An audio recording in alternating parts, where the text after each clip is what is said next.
Friends, chicken வாங்கிட்டு வந்தால் ஒரே மாதிரி அரைச்சி விட்ட குழம்பு, ஆட்டி வச்ச குழம்பு, மசாலா போட்டது, செமி கிரேவி அந்த மாதிரி செய்யாமல் இந்த மாதிரி ஒரு வாட்டி செய்யுங்க. எஸ், கண்டுபிடிச்சிட்டிங்க போல். பள்ளிப்பாளையம் சிக்கன். ஆமாங்க, ஈரோடு பக்கத்தில் பள்ளிப்பாளையம்னு ஒரு ஊர் இருக்குது. இந்த சிக்கனுக்கு பேர் பள்ளிப்பாளையம் சிக்கன் அப்படின்ட்டு. ஃபைனல் அவுட்புட் இப்படி தான் கிடச்சிதுங்க. பார்க்கவே எவ்வளோ கலர்ஃபுல்லாக இருக்குது பார்த்தீங்களா? நாக்கில் எச்ச ஊறுது. வாங்க குயிக்காக நம்ம அதுக்குள்ளே செஞ்சுருவோம். இதுக்கு எந்த ஒரு மசாலாவும் தேவை கிடையாது. ஒரு 300 கிராம் போல் சின்ன வெங்காயம் உரித்து எடுத்துக்கோங்க. நான் சொல்கிற இன்க்ரீடியன்ட்ஸ் 1/2 kg சிக்கனுக்கு. ஒரு 20 போல் காஞ்ச மிளகாய் எடுத்துக்கோங்க. அதை சென்டராக கட் பண்ணிக்கோங்க. பாருங்கள், இந்த மாதிரி சென்டராக கட் பண்ணி உதுத்துனிங்கன்னா விதை சீக்கிரமாக உதிர்ந்து போயிடும். பாருங்கள், இந்த மாதிரி உதுத்திட்டிங்கன்னா எல்லா விதையும் போயிடும். விதையோடு போடக்கூடாது, வெறும் அதை தொப்பை மட்டும்தான் போடணும். இப்போ 1/2 kg நாட்டுக்கோழி எடுத்துகிட்டு வந்தாச்சு. பிராய்லர் சிக்கன்னாங்க ஈஸியாக குக் ஆகிடும், 20 மினிட்ஸ் போதும். இது நாட்டுக்கோழியாக இருக்கிறதுனால நம்ம கொஞ்சம் குட்டி குட்டியாக கட் பண்ணிக்கலாம். வீட்டுக்கு வந்ததுக்கப்புறம் தான் வந்து கெஸ்ட்டு வராங்கன்ட்டு பிளானே மாறிடுச்சு. அதனால் பெரிய பெரிய பீஸாக போட்டு வந்துட்டாங்க. நம்ம கடையிலே சொன்னாலும் குட்டி குட்டியாக கட் பண்ணி கொடுத்துருவாங்க. குட்டி குட்டியாக இருந்துச்சுனாவே 45 மினிட்ஸ் எடுக்குங்க. ஏன்னா நம்ம தண்ணி விட்டு வேக வைக்கிறது இல்லை, தண்ணி தெளித்து தான் வேக வைக்க போகிறோம். அதுக்கு ஒரு பேனில் 4-5 ஸ்பூன் எண்ணெய் விட்டுக்கோங்க.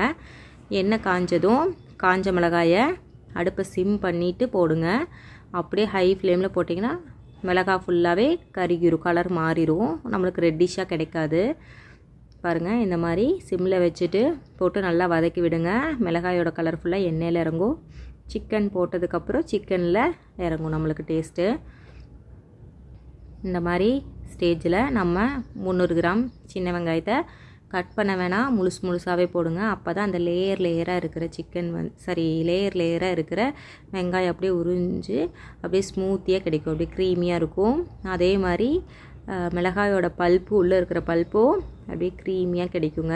செம்மையாக இருக்கும். அதை சாப்பிட்டவங்களுக்கு தான் அதோட டேஸ்ட்டு உண்மையிலேயே தெரியும். நம்மளும் ட்ரை பண்ணி சாப்பிடுவோம். அவங்க மட்டும் சாப்பிட்றாங்க, நம்மளும் சாப்பிடுவோம். இது வதங்கறதுக்கு கொஞ்சமாக உப்பு ஆட் பண்ணிக்கலாம். அப்போ தான் வெங்காயம் அந்த மிளகாலாம் நல்லா வதங்கி வரும். ஃபஸ்ட்டே எண்ணெய் தேங்காய் போட்டுக்கலாம், இல்லைன்னா இந்த ஸ்டேஜில் கூட போடலாம். எலும்பு காயாக இருந்தாலும் சரி, வரக்காயாக இருந்தாலும் சரி, எப்படி வேணால் போட்டுக்கலாம். அதுக்கப்புறம் சிக்கன் ஆட் பண்ணிக்கலாங்க. ஆட் பண்ணிவிட்டு வதக்கி விட்டுட்டே இருக்கிறதாங்க வேலை. மினிமம் 30 to 45 மினிட்ஸ் எடுக்கும். ஏன்னா நாட்டுக்கோழி இருக்கிறதுனால கொஞ்சம் ஹார்டாக இருக்கும். தண்ணி தெளித்து விட்டு வதக்குங்க. மேலே லிட் போட்டும் நம்ம கவர் பண்ணிக்கலாம். இல்லைன்னா அப்படியே வதக்குனிங்கன்னா இன்னுமே நல்லாயிருக்கும். ஆனால் என்ன பக்கத்தில் நின்று பார்த்துக்கிட்டே இருக்கணுங்க. இப்போ தேவையான அளவு உப்பு போட்டுக்கலாம். ஃபைனலாக உப்பு போட்டிங்கன்னா இந்த பள்ளிப்பாளையம் சிக்கனுக்கு டேஸ்ட்டு கிடைக்காது.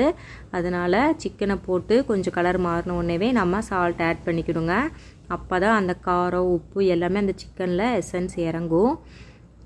முக்கால்வாசி அளவுக்கு தேவைப்படுற உப்பை போட்டுருங்க. கடைசியாக போட்டுக்கலாம் அப்படின்னா சிக்கன் வந்து டேஸ்ட்டு கொடுக்காது.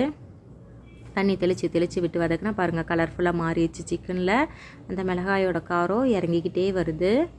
அப்படியே தண்ணி தெளித்து வதக்கிக்கிட்டே இருங்க. ரொம்ப நேரம் ஆயிடுச்சு, கொஞ்சம் ஹார்டாகவே இருந்த மாதிரி இருந்துச்சு. அதனால் நான் ஒரு டம்ளர் தண்ணி ஆட் பண்ணிக்கிட்டேங்க. நீங்கள் தயவு செஞ்சு ஆட் பண்ண வேணாம், தெளித்து வதக்குங்க.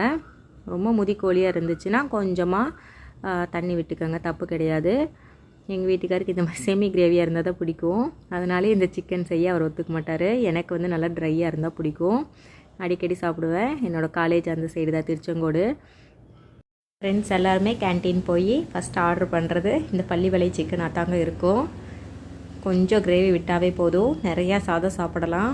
பார்க்கவே கலர்ஃபுல்லாக இருக்குது பார்த்தீங்களா? நாக்கில் எச்ச ஊறுதில். டக்குன்னு போய் சிக்கன் வாங்கிட்டு வந்து சண்டே பள்ளிப்பாளையம் சிக்கன் செஞ்சுருவோம். வீடியோ பிடிச்சதை லைக் பண்ணுங்கள். தேங்க்யூ.